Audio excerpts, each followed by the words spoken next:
മദീനയുടെ പാരമ്പര്യത്തിൽ നിന്ന് പൊന്നാനിയിലെ വിളക്ക് തിരുത്തം രൂപപ്പെടുത്തിയ മഖ്ദൂമി പാരമ്പര്യം അറിവിന്റെ സനത് മാത്രമല്ല, പാരസ്പര്യത്തിന്റെയും സാമ്രാജ്യത്വ വിരുദ്ധ പോരാട്ടത്തിന്റെയും പ്രേരണ സമർപ്പിക്കുക കൂടിയായിരുന്നുവെന്ന് തദ്ദേശ സ്വയംഭരണ വകുപ്പ് മന്ത്രി കെ.എം. ഷാജി പറഞ്ഞു. ഫതഹുൽ മൊഈൻ എന്ന കർമ്മശാസ്ത്ര ഗ്രന്ഥം സമർപ്പിച്ചുകൊണ്ട് ഷെയ്ഖ് സൈനുദ്ദീൻ മഖ്ദൂം പറയുന്നത് ആരാധനയുടെ കർമ്മങ്ങൾ മാത്രമല്ല, മറിച്ച് സാമൂഹ്യ സേവനത്തിനും പരിസ്ഥിതി സംരക്ഷണത്തിനും മതം നൽകുന്ന നിർദ്ദേശവും പരിഗണനയും അനാവരണം ചെയ്യുന്നുണ്ട്.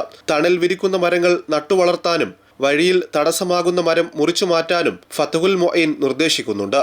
സാമ്രാജ്യത്വ വിരുദ്ധ പോരാട്ടം മാത്രമല്ല, ഒരു നാടിന്റെ ചരിത്രം കൃത്യമായി ഒപ്പിയെടുത്ത് ഒരു മതേതര ഗ്രന്ഥം തലമുറകൾക്ക് ഗൈഡായി സമർപ്പിക്കുകയായിരുന്നു തുഹ്ഫത്തുൽ മുജാഹിദീനിലൂടെ ഷെയ്ഖ് ചെയ്തതെന്നും മന്ത്രി പറഞ്ഞു.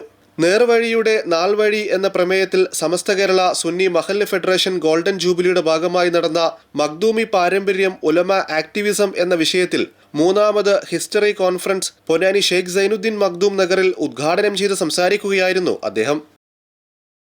ചരിത്രത്തിൽ അത്രമേൽ പ്രാധാന്യമുണ്ടായിരുന്ന ഇടം. നേരത്തെ കേരളത്തിലെ പണ്ഡിതന്മാരുടെ യോഗ്യതയെ അടയാളപ്പെടുത്തുന്നിടത്ത് പൊന്നാനിയിലെ വിളക്കത്തിരിക്കുക എന്ന് പറയുന്നത് ഒരു ഇന്റേൺഷിപ്പ് പോലെ, ഇന്നിപ്പോൾ അത് ഇന്റേൺഷിപ്പ് ഒക്കെ നമ്മൾ നടത്താറുണ്ട്. അതുപോലെ പണ്ഡിതനായി കഴിഞ്ഞാൽ പൊന്നാനിയിലെ വിളക്കത്തിരിക്കുക എന്ന് പറയുന്നത് അവരുടെ ഒരു ഇന്റേൺഷിപ്പായിരുന്നു. അവരുടെ സനദിനു സമാനമാം വിധത്തിൽ അവരുടെ യോഗ്യതയുടെ മാനദണ്ഡമായി ഒരു പണ്ഡിതന്റെ പാണ്ഡിത്യ പൂർത്തീകരണത്തിന്റെ ഭാഗമായിട്ട് കണ്ടിരുന്നത് പൊന്നാനിയിലെ വിളക്കത്തിരിക്കുക എന്ന് പറയുന്ന അവരുടെ ഒരു കോഴ്സ് പോലെ ആളുകൾ സ്വീകരിച്ചിരുന്ന ഒന്നായിരുന്നു. SMF തന്നെ പൊന്നാനി മാതൃകാ ദർസുകൾ കേരളത്തിലെ പലയിടങ്ങളിലും ആരംഭിക്കുകയുണ്ടായി.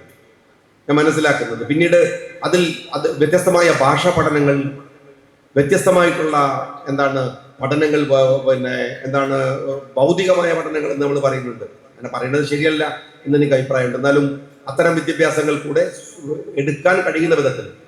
പക്ഷെ അത് വേണ്ടത്ര വിജയിക്കാതെ പോയപ്പോഴാണ് SMFന്റെ തന്നെ നേതൃത്വം കൂടിയിരുന്ന് ആലോചിച്ച് ദാറുൽ ഹുദ ഉണ്ടാക്കുന്നത്. ദാറുൽ ഹുദയുടെ ഇപ്പോഴത്തെ അവസ്ഥ നിങ്ങൾ പരിശോധിച്ച് നോക്കൂ.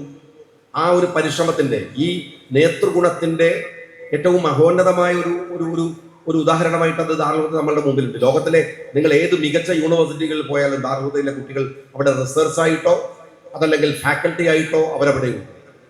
ലോകത്തിൽ എവിടെ പോയാലും അഭിമാനത്തോടെ നമുക്ക് കാണാൻ കഴിയുന്നത്. SMF സംസ്ഥാന general secretary U Muhammad Shafi Haji അധ്യക്ഷത വഹിച്ചു. SMF മലപ്പുറം ജില്ലാ ഉപാധ്യക്ഷൻ സയ്യിദ് KKS ആറ്റക്കോയത്തങ്ങൾ നരിപ്പറമ്പ് പതാക ഉയർത്തി, മുഹമ്മദ് ഫൈസി കറുകത്തിരുത്തി പ്രാർത്ഥനയ്ക്ക് നേതൃത്വം നൽകി. സയ്യിദ് മിഷ്ഹാൽ മഖ്ദൂമി ഖിറാഅത്ത് നടത്തി. അബൂബക്കർ ഫൈസി മലയമ്മ ആമുഖ ഭാഷണം നടത്തി. അബ്ദുസമദ് പൂക്കോട്ടൂർ, അജിത് കൊളാടി, ഓണംപള്ളി മുഹമ്മദ് ഫൈസി, നാസർ ഫൈസി കൂടത്തായി തുടങ്ങിയവർ വിഷയങ്ങൾ അവതരിപ്പിച്ചു. VS ജോയ് MLA മുഖ്യാതിഥിയായി. MP മുത്തുക്കോയത്തങ്ങൾ, CH മുഹമ്മദ് ത്വയ്യിബ് ഫൈസി, PV മുഹമ്മദ് മൗലവി എടപ്പാൾ, സയ്യിദ് അക്ബർ അലി ശിഹാബ് തങ്ങൾ കടകശ്ശേരി, അഹമ്മദ് ബാഫക്കി തങ്ങൾ, മൂസ മുസ്ലിയാർ വളയംകുളം, ഫൈസൽ ബാഫക്കി തങ്ങൾ, അബ്ദുൽ അസീസ് മുസ്ലിയാർ, ഇബ്രാഹിം ഹാജി നന്നമുക്ക്, സയ്യിദ് ഹാജി പൊന്നാനി, ഇസ്മായിൽ ഹുദവി ചെമ്മാട്, ഹസീബ് ഹുദവി, സഹീർ ഹുദവി തുടങ്ങിയവർ പങ്കെടുത്തു. കാസിം ഫൈസി പോത്തനൂർ സ്വാഗതവും അബ്ദുൽ ഖാദർ ഹാജി നന്ദിയും പറഞ്ഞു.